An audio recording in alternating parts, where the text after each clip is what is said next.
ಬಾಗಲಕೋಟೆ ಜಿಲ್ಲೆಯ ಜಮಖಂಡಿ ನಗರದಲ್ಲಿ ಯಶಸ್ವಿಯಾಗಿ ಜರುಗಿದ ಸಹಕಾರಿ ಸಿಬ್ಬಂದಿಗಳ ಕ್ರೀಡಾಕೂಟ. ಬಾಗಲಕೋಟೆ ಜಿಲ್ಲೆಯ ಜಮಖಂಡಿ ನಗರದ ತಾಲೂಕಾ ಕ್ರೀಡಾಂಗಣದಲ್ಲಿ ಕರ್ನಾಟಕ ರಾಜ್ಯ ಸೌಹಾರ್ದ ಸಂಯುಕ್ತ ಸಹಕಾರಿ ನಿಗಮಿತ ಬೆಂಗಳೂರು ಹಾಗೂ ಜಮಖಂಡಿ, ಮುಧೋಳ, ರಬಕವಿ, ಬನಹಟ್ಟಿ ಹಾಗೂ ತೇರದಾಳ ತಾಲೂಕುಗಳ ಸೌಹಾರ್ದ ಸಹಕಾರಿಗಳ ನೇತೃತ್ವದಲ್ಲಿ ಸಹಕಾರಿ ಸಿಬ್ಬಂದಿಗಳಿಗಾಗಿ ಕ್ರೀಡಾಕೂಟವನ್ನು ಆಯೋಜಿಸಲಾಗಿತ್ತು. ಈ ಕಾರ್ಯಕ್ರಮದ ಉದ್ಘಾಟಕರಾಗಿ ಚಿತ್ರದುರ್ಗದ ಸಂಸದ ಗೋವಿಂದ ಕಾರಜೋಳ ಅವರು ಆಗಮಿಸಿ ಕಾರ್ಯಕ್ರಮದ ಅಧ್ಯಕ್ಷತೆಯನ್ನು ವಹಿಸಿಕೊಂಡರು.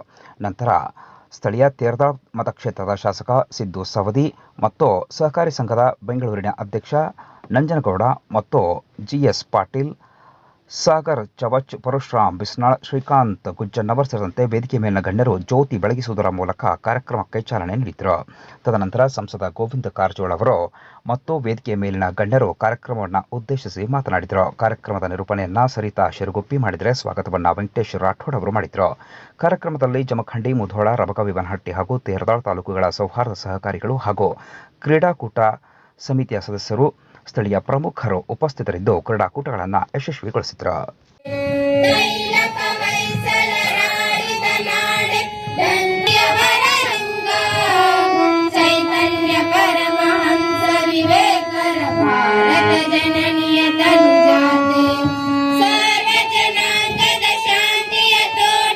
ಸಂತೋಷ ಆಗ್ತಾ ಇದೆ.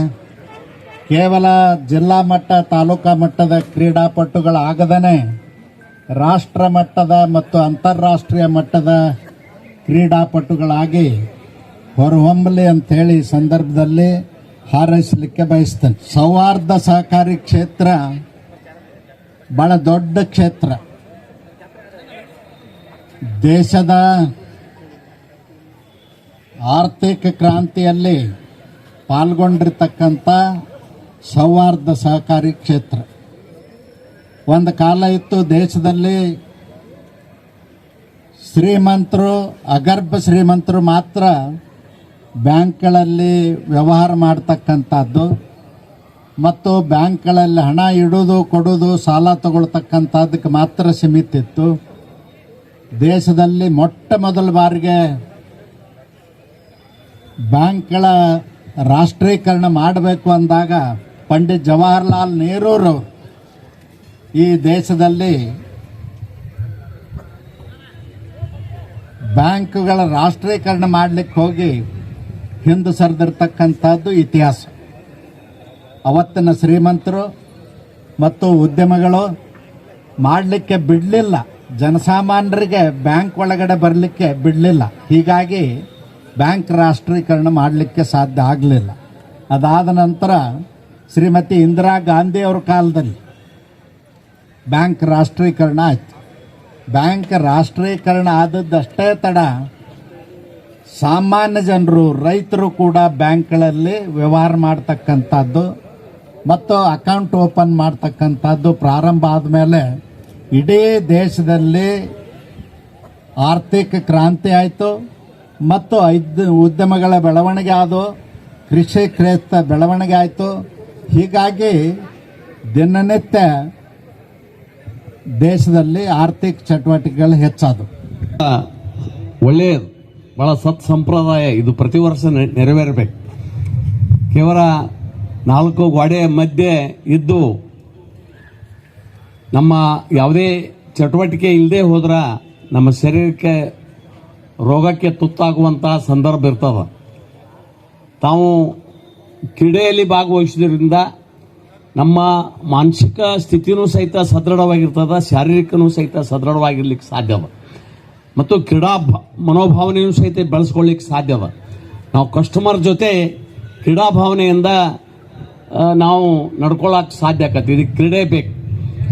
ಅದು ಹಿರಿಯಾರ ಕ್ರೀಡೆ ಇಲ್ಲದ ಜೀವನ ಕೀಟ ಕಡಿದ ಹತ್ತಿದ ಹುಳದ ಹಣ್ಣಿನ ಹಾಗೆ ಅಂತ ಹೇಳ್ಯಾರ. ಆಗ ನಾವು ಕ್ರೀಡೆ ಭಾವನೆ ಎಲ್ಲರಲ್ಲೂ ಬೇಕು. ಇಲ್ಲಿ ನಮ್ಮ ಜಿಲ್ಲೆಯ 5 ತಾಲೂಕಿನವರೆಲ್ಲರೂ ಕೂಡಿ ನಾವೆಲ್ಲ ಒಂದು ಕ್ರೀಡಾ ಚಟುವಟಿಕೆಗಳನ್ನು ಮಾಡ್ತಾ ಇದ್ದೇವೆ, ಕ್ರೀಡಾಕೂಟವನ್ನು ಏರ್ಪಡಿಸ್ತಾ ಇದ್ದೇವೆ. ತಾವೆಲ್ಲ ಸಹಕಾರ ಮಾಡಬೇಕು ಅಂತ ಹೇಳಿ ಕೇಸಿ ನಮ್ಮ ಜಿಲ್ಲಾ ಅಭಿವೃದ್ಧಿ ಅಧಿಕಾರಿಯ ಜೊತೆಗೆ ತಾವೆಲ್ಲ ವಿಚಾರ ಮಾಡಿದ್ರಿ. ಹಾಗಾದರೆ ಮಾಡಿ ಅನ್ನುವಂಥ ವಿಚಾರವನ್ನು ನಾನು ಕೂಡ ವ್ಯಕ್ತ ಮಾಡಿದೆ ತಮಗೆ. ಯಾಕಂದ್ರೆ ನಮ್ಮ ಸೌಹಾರ್ದದಲ್ಲಿ ದಕ್ಷಿಣ ಕನ್ನಡ ಜಿಲ್ಲೆಯಲ್ಲಿ ಹಾಗೇನೆ ಉತ್ತರ ಕನ್ನಡ ಜಿಲ್ಲೆಯಲ್ಲಿ ಅನೇಕ ಜಿಲ್ಲೆಗಳಲ್ಲಿ ನಮ್ಮ ಸಹಕಾರಿ ಸಿಬ್ಬಂದಿಗಳು ಕ್ರೀಡಾ ಚಟುವಟಿಕೆಗಳನ್ನು ಹಮ್ಮಿಕೊಳ್ತಾನೆ ಇದ್ದಾರೆ. ಹಾಗಾಗಿ ನಮ್ಮಲ್ಲಿ ಎಲ್ಲ ಸಿಬ್ಬಂದಿಗಳು ಕೂಡ ನಾವೆಲ್ಲ ಮಾಡ್ತೇವ್ರಿ, ನಮಗೆ ಸಹಕಾರ ಮಾಡಬೇಕು ಅಂತ ಹೇಳಿದಾಗ ನಾವೆಲ್ಲ ತಮ್ಮ ಒಂದು ಧ್ವನಿಗೆ ನಮ್ಮ ಅಧ್ಯಕ್ಷರು ನಾವೆಲ್ಲ ತಮ್ಮ ಸಹಕಾರವನ್ನು ಕೊಟ್ಟಿದ್ದೇವೆ. ನಮ್ಮೆಲ್ಲರ ಆಸಕ್ತಿ ಕ್ರೀಡೆಯ ಮೇಲಿದೆ ಅಂತ ನನಗೆ ಅರ್ಥ ಆಗುತ್ತೆ. ಯಾಕೆಂದ್ರೆ ಇಲ್ಲಿರ್ತಕ್ಕಂಥ ಎಲ್ಲ ಬಹಳಷ್ಟು ಜನ ಯುವಕರು ಈಗಾಗಲೇ ಆಟಕ್ಕೆ ತಯಾರಿ ಮಾಡ್ಲಿಕ್ಕೆ ಹೊರಟಿದ್ದಾರೆ. ಆ ಕಾರಣದಿಂದ ನಾನು ಹೆಚ್ಚು ಮಾತಾಡ್ಲಿಕ್ಕೆ ಹೋಗೋದಿಲ್ಲ.